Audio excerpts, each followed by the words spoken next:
안녕하세요, 김호준입니다. 지난 월요일 부동산 문제는 어릴 적부터 사유재산과 공동체 윤리라는 별도의 교과를 통해 관점을 만들어줘야 하는 문제라고 얘기한 적이 있습니다. 어떤 분이 그 이야기를 듣고 제게 이런 말을 했습니다. 부동산과 공동체가 무슨 상관인가. 내가 부동산을 시작하는데 누가 돈을 보태준 것도 없고 그 집값을 올리기 위해 인테리어도 내가 했고 내 노력으로 내 돈으로 취득했고 세금까지 냈는데 내 재산을 놓고 나한테 아무런 도움도 준 적 없는 남의 상황을 왜 고려해야 하냐. 반만 맞는 말입니다.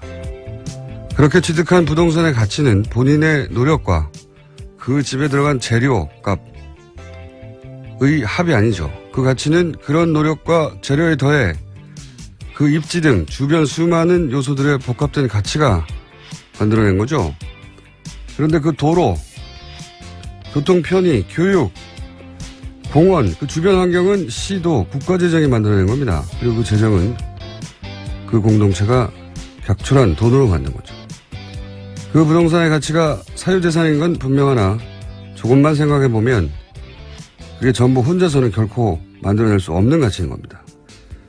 그래서 부동산은 사유재산의 관점만으로는 풀 수 없다. 사유재산과 공동체적 윤리가 긴장관계 속에서 해법을 찾아야 한다. 그런 이야기죠. 사실 어려운 이야기가 아닙니다. 우리가 그런 걸 배우지 않았을 뿐이죠. 김호준 생각이었습니다.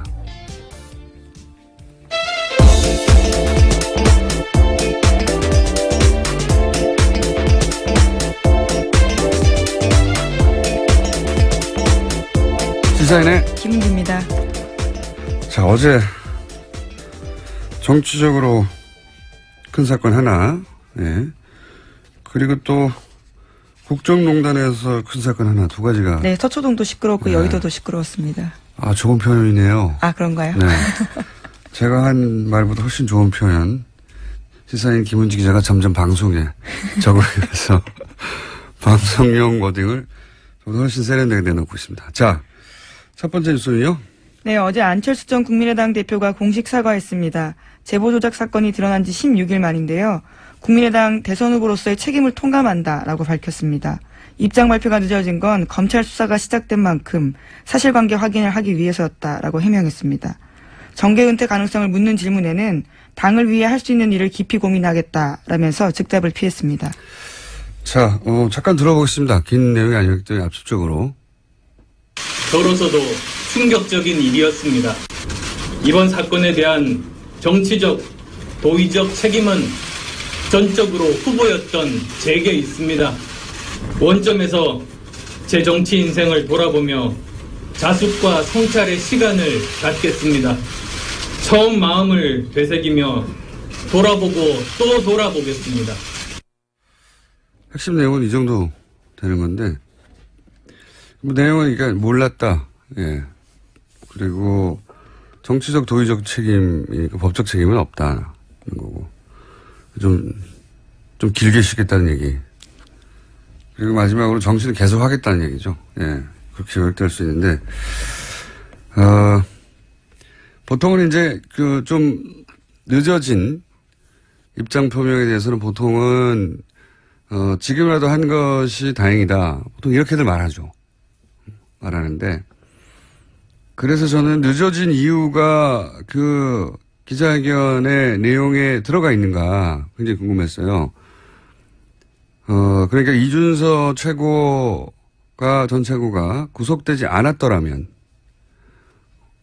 혹은 구속 여부가 바꾼 내용이 있느냐. 그래야지 이유가 나오잖아요. 근데 아무리 읽어봐도 그게 없어요. 그러니까 구속이 됐는데 안 됐더라면, 혹은 구속됐기 때문에 바뀔 만한 내용이 있는가. 그러면 구속영장과는 무관하게 바뀔 내용이 없다는 건 사건 초기에 진작에 했어야 했던 내용만 있는 거거든요. 이렇게 되면은 그게 지연돼서 읽게 된 것은 지금까지 굉장히 많았는데, 당도 계속 그 지문을 받고 본인도 그런 추궁을 당하고, 그렇게 지연해서 얻게 되는 게 없는 거예요. 그 안에 내용도 없고 실질적으로 당에서도 아마 그 안 전 대표의 입장 표명이 어떤 돌파구가 되어 주기를 기대했을 텐데 그런 내용, 그런 역할이 없는 거죠, 여기서. 네, 그래서 어제 국민의당도 개인 입장의 사과라고 선을 그었습니다. 이렇게 위기가 닥쳤을 때 정치적, 그걸 해결하지 못하는 리더는 리더십을 잃게 됩니다. 저는 그런 맥락에서 안철수 전 대표 입지를 스스로 축소시키는 입장 표명이었다. 뭐가 있어야 되거든요. 어느 쪽으로든. 이런 정도의 내용으로 왜 이렇게까지 끌었는지 잘 모를 내용이었어요. 이 정도까지 끌었으면 어떤 방식으로든 그러려고 했구나 라는 나름의 승부수가 나와야 되거든요. 그게 뭐 정경원 테니까 그게 아니어도 그랬구나 하는, 모두가 다 납득하지 않더라도 어쨌든 저런 방식으로 이 국면을 돌파하려고 하는 거구나 하는 게 보여져야 되는데, 그게 없으면 그 리더를 바라보고 같이 따라갈 수가 없잖아요. 그래서 제 생각에는 그 입장 표명은 입지를 굉장히 축소시키는 입장 표명이었고, 다시 정치 전면에 쓰는데 시간이 꽤 걸리겠다, 생각보다 많이 걸리겠다, 그런 생각을 들게 하는 기자회견이었습니다. 예. 제 점수는 낮습니다, 아주. 예. 자, 이게 돌파구가 되는 뭔가 포인트가 있었어야 했는데 그게 너무 없었다. 국민의당 반응은, 그러니까 이게 개인 입장의 사과라고 선을 그은 이유 중에 하나가 그게 없었던 거죠. 같이 보조를 맞춰서 돌파를 할 수 있는 내용이 없었으니까. 그러면서 이전에 했던 그 대응 방식, 이게 이제 추미애 대표 가이드라인이다, 정치 공작이다, 이걸 반복했죠. 네? 네, 계속해서 박주성 국민의당 비대위원장 같은 경우에는 문재인 정부의 정치검찰 1호 사건으로 기록되고도 남는다고 생각한다라고 밝혔습니다. 그러면서 문준용 씨 특혜 의혹도 함께 규명해야 한다면서 당 차원의 특검 법안을 오늘 공개하겠다고도 밝혔습니다. 그 사과 대상이 이제 국민도 있고 당원도 있고, 근데 1차적으로는 이제 문준용 씨가 돼야 되는데 문준용 씨 이름을 거론하지 않은 것도, 네, 당사자라는 워딩 정도로 썼죠. 안철수 전 대표가요. 그걸 그렇게만 표현하고 만 것도 대단히 어정쩡한 거거든요. 아예 빼거나 아니면 직접, 왜냐하면 공격할 때는 다 이름을 썼잖아요. 예. 그런데 입장 표명에는 이렇게 두리뭉실하게 넘어가는 것도 이것도 깔끔하지 않습니다. 왜냐하면 특검 하자고 이제 나오고 있죠. 야3당 공조에서. 특검은 사실 불가능해요. 이거는 정치적 제스처인데 공소시효도 지났고, 그리고 민주당이 합의에 줄 리도 없고요. 네, 더불어민주당은 물타기라고 일축하고 있습니다. 단순히 내용적인 물타기가 아니라 불가능하거든요. 불가능하다는 걸 모르지 않아요. 네, 청와대도 어제 수용 불가하다고 입장 낸 바가 있고요. 또. 이거 되지도 않고 법적으로도 구성이 안 되는 건데 주장하는 겁니다. 근데 이 대치 국면을 뭘로 풀 수 있을지 모르겠네요. 안철수 전 대표의 입장 표명이 하나의 변곡점이 될 거라고 많은 사람들이 특히 국민의당에서 기대했을 수 있는데, 이렇게 되면 안철수 전 대표의 당내 입지는 더 줄어든다. 관련 뉴스가 또 있나요? 네, 검찰의 칼날이 이제는 국민의당 윗선을 향하고 있습니다. 검찰은 이번 주 안에 공명선거 추진단 수석 부단장과 부단장이었던 김성호 전 의원과 김인원 변호사를 불러서 조사할 계획입니다.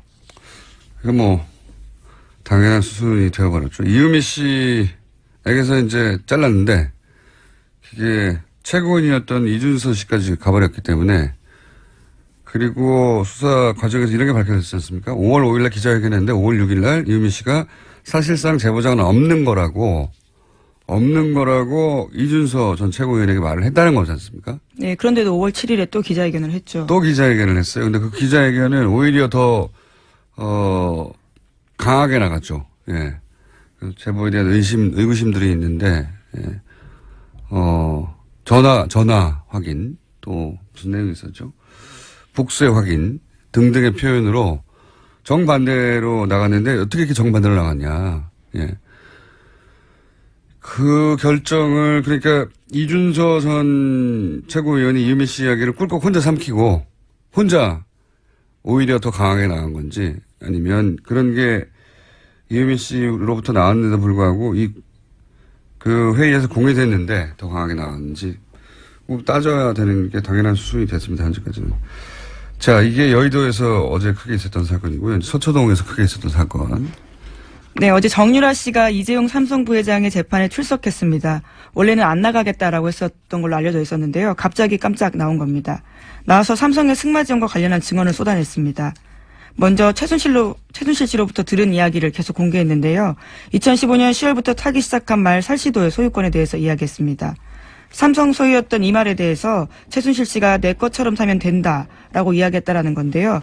굳이 돈 주고 살 필요 없다라는 이야기도 했다라고 인정했습니다. 또 삼성에서 혼자만 지원받은 것이 소문나면 시끄러워진다. 삼성이 말 이름 바꾸자고 하니 바꿔야 한다. 이런 최순실 씨의 말도 공개했습니다. 그런데 최순실 씨 그리고 삼성 이재용 부회장 박근혜 전 대통령이 일관되게 부인했던 것들 여기서 정유라 씨에서는 다 부인된 거예요. 예, 그 말도 네 거야 돈 주고 살 필요가 뭐 있어 네 거야라고. 그리고 삼성에서 혼자만 지원받는다는 사실을 최순실 씨도 알고 정유라 씨도 알고 있었던 것이고. 예. 그리고 여기서 이제 말 스탁은 삼성은 모른다고 했죠. 네, 일관된 입장입니다. 예, 최순실 씨가 혼자 몰래 거죠. 주도했다는 건데 이 정유라 씨의 증언에 따르자면 이게 이제 삼성이 이 제안을 하고 주도했다는 그리고 말 바꾸기 전날 삼성과 최순실 씨가 따로 만났다는 것도 얘기가 들어 있어서 전면적인 삼성 입장을 뒤집는 거죠. 네, 수혜 당사자가 거기에 대해서 사실이 아니다라고 이야기한 겁니다. 그리고 뭐 녹취 파일도 있다고 얘기도 했고, 그죠? 네, 증거 삼성 변호인단이 공격하니까요. 자기에게는 전화통화 녹음 파일도 있다라고 제출할 수 있다고도 이야기했습니다.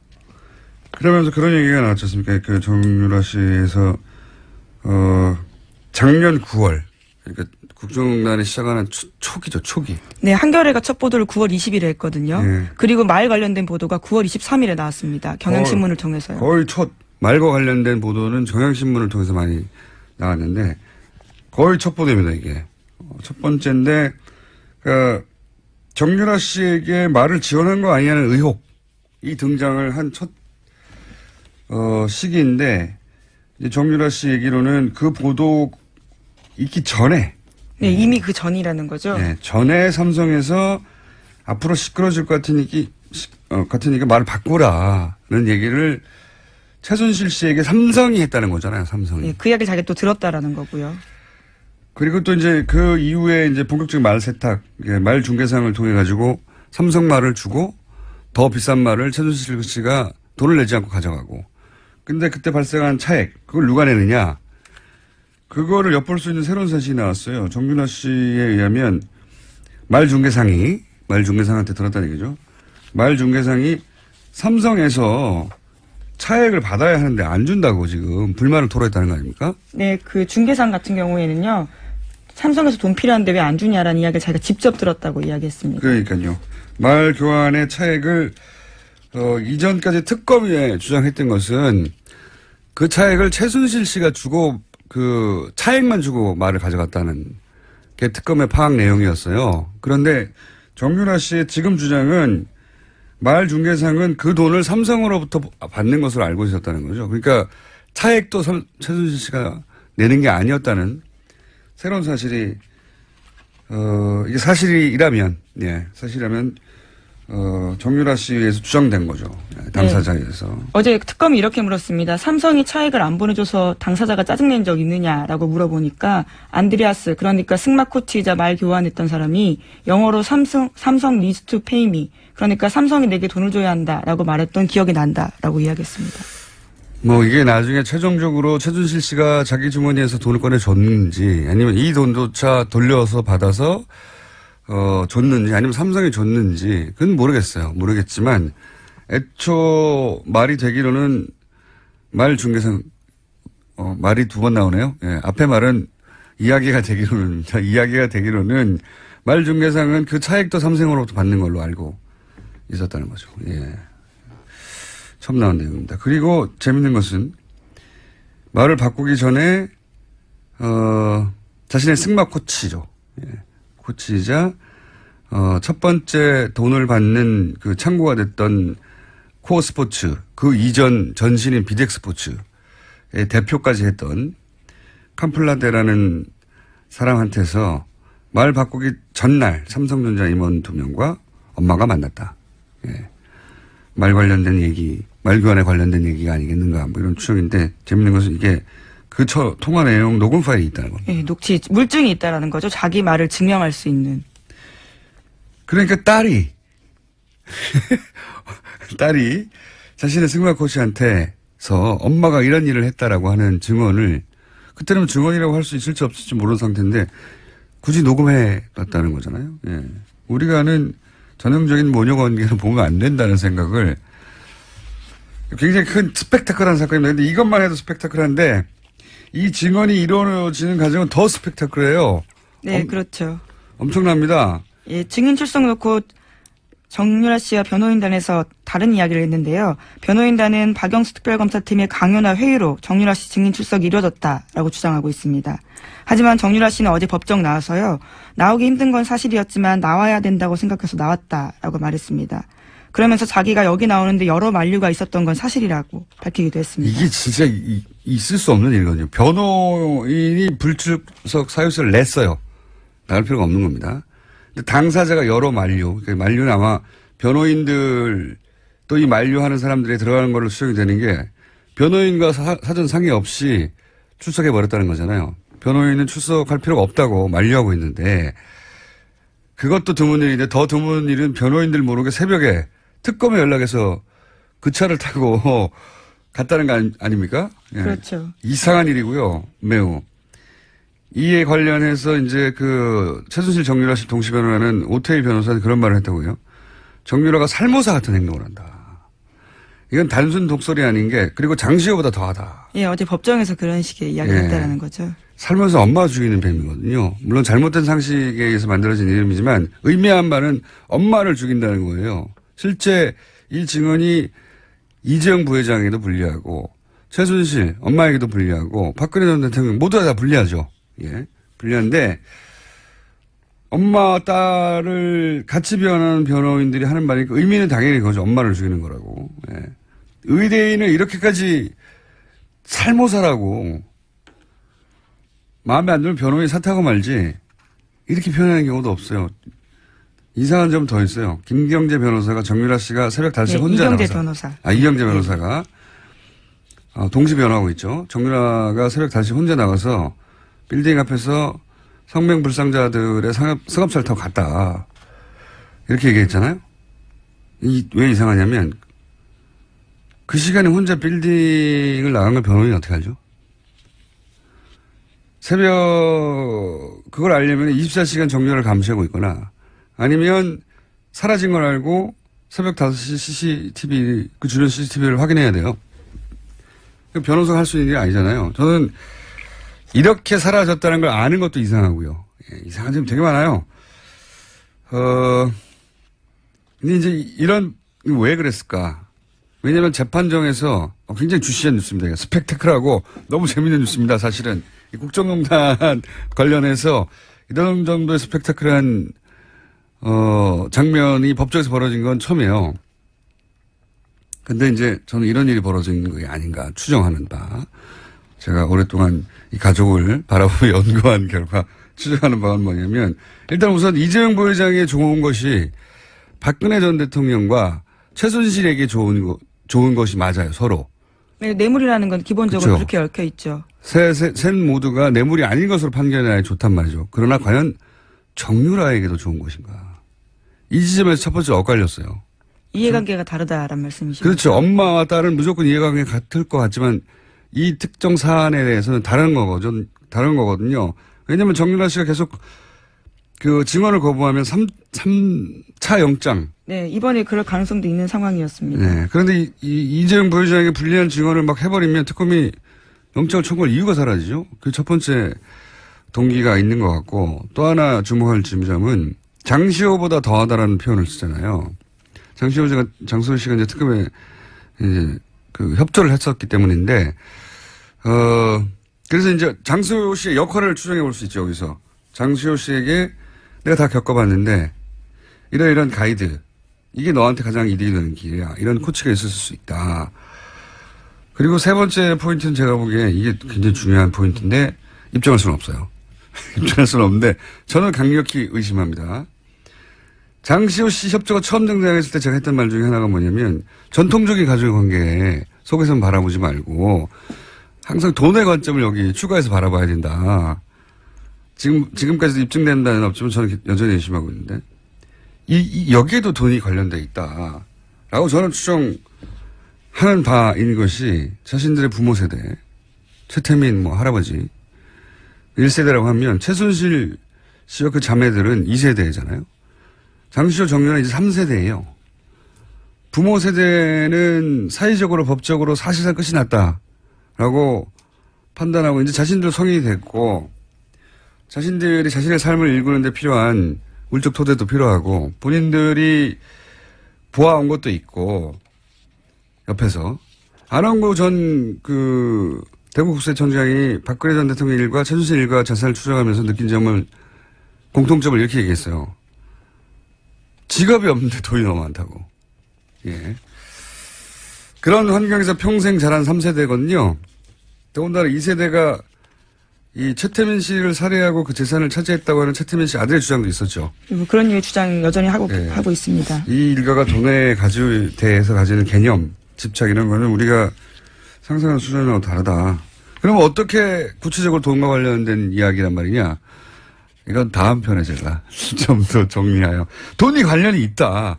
돈이 관련 없이 이렇게 극적으로 드라마틱하게 입장 변화가 있을 수 없다라고 저는 봅니다. 일단 거기까지 해놓고요.